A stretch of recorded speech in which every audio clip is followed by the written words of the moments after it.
तो दोस्तों आज हम लोग बात करने वाले हैं एक ऐसे ही मोनोपोली कंपनी के बारे में जो अपने सेक्टर से लिस्ट होने वाली मार्केट की पहली कंपनी होगी। जी हाँ दोस्तों, हम लोग बात करने वाले हैं सेसाई टेक्नोलॉजी आईपीओ के बारे में। तो आप बस इस वीडियो के अंत तक बने रहें क्योंकि इस वीडियो में हम लोग इस आईपीओ के हर एक डिटेल को एकदम से डिटेल में डिस्कशन करने वाले हैं। वो या तो कंपनी के फंडामेंटल के बारे में हो गया, वैल्यूएशन के बारे में हो गया, या फिर इसके बिजनेस के बारे में हो गया, एंड लास्ट में इसके strength, risk factor and GMP को देखते हुए बात करेंगे कि हमें इस आईपीओ में अप्लाई करनी चाहिए या फिर नहीं करनी चाहिए। तो फिर चलिए बिना आपका समय गंवाए सीधा वीडियो में आगे बढ़ते हैं। लेकिन उससे पहले दोस्तों, अगर आप इस चैनल पर नए हैं तो कृपया चैनल सब्सक्राइब कर इस वीडियो को एक लाइक जरूर दीजिए। फिर चलिए आगे बढ़ते हैं और सबसे पहले बात कर लेते हैं इस कंपनी के बिजनेस के बारे में कि आखिर ये कंपनी काम क्या करती है, इस कंपनी का मेन रेवेन्यू सोर्स क्या है। तो दोस्तों अगर इस कंपनी के काम के बारे में बात करें तो ये जनरली एक टेक्नोलॉजी कंपनी है जो बीएफएसआई सेक्टर के लिए काम करती है। बीएफएसआई सेक्टर यानी बैंकिंग, फाइनेंशियल सर्विस या फिर इंश्योरेंस सर्विस। मतलब दोस्तों अगर आपको आसान भाषा में समझाए तो ये कंपनी पेमेंट कार्ड जैसे debit card, prepaid card, credit card या फिर चेक हो गया, वेरिएबल मार्चेंट हो गया, क्यूआर कोड्स और इवन सिक्योर डॉक्यूमेंट या फिर सिम या फिर ई सिम भी बनाने का काम करती है, जो मेनली बैंक्स, इंश्योरेंस और इवन गवर्नमेंट एजेंसी के लिए काम करती है। मतलब दोस्तों जो भी आप बैंक में एटीएम यूज करते हैं या फिर पासबुक यूज करते हैं, हो सकता है कि वो एटीएम या फिर पासबुक इसी कंपनी के द्वारा बनाया गया हो। ये कंपनी इन सभी एटीएम को, पासबुक को, डिमांड ड्राफ्ट को या फिर चेक बुक को बनाती है एंड अलग अलग बैंकों को सप्लाई करती है। ये कंपनी जिस सेक्टर में काम करती है उस सेक्टर में ये company one of the largest player में से एक है, जिसके पास अभी तक फिलहाल मार्केट में 32% का मार्केट शेयर पड़ा हुआ है, जो काफ़ी अच्छा माना जाएगा इस कंपनी के लिए। एंड बात करें दोस्तों इसके प्रेजेंस का तो पूरे पैन इंडिया में इस कंपनी का प्रेजेंस आपको देखने को मिल जाएगा। वहीं बात करें कंपनी के फंडामेंटल के बारे में तो नो डाउट दोस्तों कंपनी का फंडामेंटल तो आपको ईयर ऑन ईयर बेसिस पे काफ़ी अच्छा देखने को मिल जाएगा। हालांकि कंपनी के रेवेन्यू में तो इस साल थोड़ा बहुत गिरावट आपको देखने को मिला हुआ है, बट अगर आप कंपनी के प्रॉफिट एंड प्रॉफिट मार्जिन देखते हैं तो इन दोनों में आपको बहुत ज़्यादा ग्रोथ देखने को मिल जाएगा।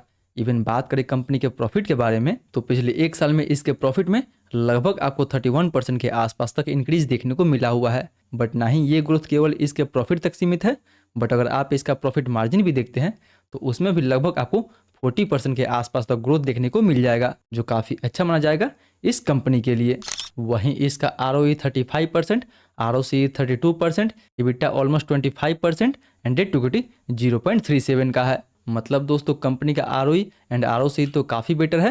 एंड बात करें डेट टू इक्विटी के बारे में तो फिलहाल कंपनी के ऊपर थोड़ा सा कर्ज है, लेकिन इस आईपीओ के बाद ये कंपनी जो भी फंड रेज करेगी उसमें से मैक्सिमम पैसा कंपनी अपने डेट को रिपेमेंट करने के लिए यूज करेगी, जो काफ़ी अच्छा माना जाएगा इस आईपीओ के लिए। मतलब इस आईपीओ के बाद ये company almost debt free consider की जाएगी।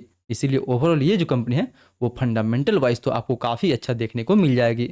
बट अगर बात करें दोस्तों इसके वैल्यूएशन के बारे में तो जैसे कि मैंने आपको पहले ही बता चुका हूँ कि ये कंपनी जो है अपने सेक्टर की पहली कंपनी होगी जो मार्केट में लिस्ट होगी। इसलिए फिलहाल हम लोग इस कंपनी को डायरेक्टली इसके पीर के साथ कंपेयर नहीं कर सकते हैं। बट यहाँ पे अगर हम ओवरऑल इसके इंडस्ट्री वाइज देखते हैं तो फिलहाल इसका जो पी रेशियो है वो लगभग 30 के आसपास देखने को मिल जाएगा, जबकि अगर इसके इंडस्ट्री का एवरेज पी रेशियो देखते हैं तो वो लगभग आपको 32 के आसपास देखने को मिलेगा। यानी ये जो कंपनी अपना आईपीओ लेके आ रही है वो अपने इंडस्ट्री से नीचे लेके आ रही है, जो इस आईपीओ के लिए काफ़ी अच्छा माना जाएगा। मतलब देखा जाए तो ये आईपीओ ना ही आपको ज़्यादा महंगा मिल रहा है एंड ना ही आपको ये आईपीओ ज़्यादा सस्ता मिल रहा है। जितना ये कंपनी अपना वैल्यूएशन रखी है, कंपनी का fundamental, valuation and even business को देखते हुए ये जो वैल्यूएशन है वो दोस्तों जस्टिफाइड है। यानी कंपनी का फंडामेंटल भी काफ़ी अच्छा है एंड कंपनी का वैल्यूएशन भी काफ़ी ज़बरदस्त आपको देखने को मिल जाएगा। वहीं बात करें इस आईपीओ की डिटेल के बारे में तो ये आईपीओ 23 से 25 सितंबर के बीच में ओपन रहेगा, जिसका प्राइसमेंट 402 रुपये से लेकर 423 रुपये पर शेयर रखा गया है। बात करें इस आईपीओ के टोटल इशू साइज के बारे में तो इस आईपीओ का टोटल इशू साइज 813 करोड़ के आसपास रहने वाला है, जिसमें से 480 करोड़ का फ्रेश इशू एंड 333 करोड़ का ऑफर फॉर सेल रहेगा। मतलब मैक्सिमम पैसा कंपनी के पास जाने वाला है, जिसको ये कंपनी अपने डेट को रिपेमेंट करने के लिए एंड कुछ पैसा अपने बिजनेस ग्रोथ के लिए यूज करेगी। वहीं 10 रुपये के फेस वैल्यू पे मिनिमम हम इसमें एक लॉट अप्लाई कर सकते हैं। एक लॉट में 35 शेयर मिलेगा, जिसके लिए हमें 14,805 रुपये तक इन्वेस्ट करना होगा। एंड बात करें दोस्तों इस आईपीओ कोटा के बारे में तो फिलहाल रिटेल के लिए इस आईपीओ में 35% का कोटा दिया गया है। जी हाँ दोस्तों, इस आईपीओ का टोटल इशू साइज 813 करोड़ के आसपास होने वाला है, जिसमें से दोस्तों 85 करोड़ केवल रिटेल के लिए रिजर्व रखा जाएगा, जो इवन रिटेल के लिए काफ़ी अच्छा माना जाएगा। वहीं ये आईपीओ 23 से 25 सितंबर के बीच में ओपन रहेगा, जिसका अलॉटमेंट आपको 26 सितंबर को देखने को मिल जाएगा। एंड अगर आपको अलॉटमेंट नहीं मिलता है तो इसका रिफंड भी आपको 29 सितंबर एंड इसका शेयर भी आपके डीमेट अकाउंट में 29 सितंबर को क्रेडिट हो जाएगा, अगर आपको इस आईपीओ का अलॉटमेंट मिलता है तो। बट बात करें दोस्तों फाइनली इसके लिस्टिंग का, तो इसका लिस्टिंग आपको 30 सितंबर को देखने को मिल जाएगा। याद रहे दोस्तों कि 30 सितंबर को आपको चार मेन बोर्ड आईपीओ की लिस्टिंग देखने को मिल जाएगा, क्योंकि ये जो आईपीओ है चारों एक साथ ओपन होने वाला है, इसलिए ये चारों आईपीओ एक साथ लिस्ट भी होंगे। सो फिलहाल दोस्तों इन सारे फैक्टर को देखते हुए अगर बात करें कि क्या हमें इस आईपीओ में अप्लाई करनी चाहिए या फिर नहीं करनी चाहिए, एंड अप्लाई करनी चाहिए तो लिस्टिंग गेंस के हिसाब से अप्लाई करनी चाहिए या फिर लॉन्ग टर्म का व्यू लेके हमें इस आईपीओ में अप्लाई करनी चाहिए।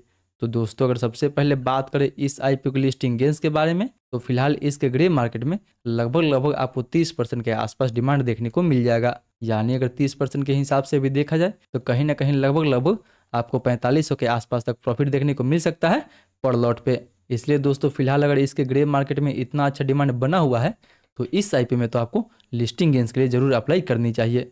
बट वहीं बात करें कि क्या हमें इस आईपीओ में लॉन्ग टर्म के लिए अप्लाई करनी चाहिए या फिर नहीं करनी चाहिए, तो नो फैक्ट दोस्तों कि कंपनी का फंडामेंटल काफ़ी अच्छा है, बिजनेस भी काफ़ी अच्छा है एंड वैल्यूएशन देखा जाए तो वो भी काफ़ी जस्टिफाइड है। एंड ये कंपनी दोस्तों जिस इंडस्ट्री में जिस सेक्टर में काम करती है उसमें लगभग आपको 12 से 13% के CAGR से ग्रोथ देखने को मिल जाएगा 2030 तक।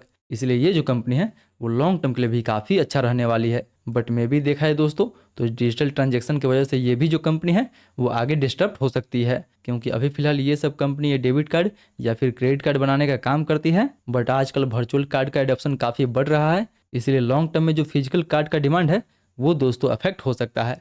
बट इन सब के अलावा भी दोस्तों इस कंपनी के पास और भी बहुत सारा प्रोडक्ट है जो इस कंपनी के लिए काफ़ी अच्छा माना जाएगा।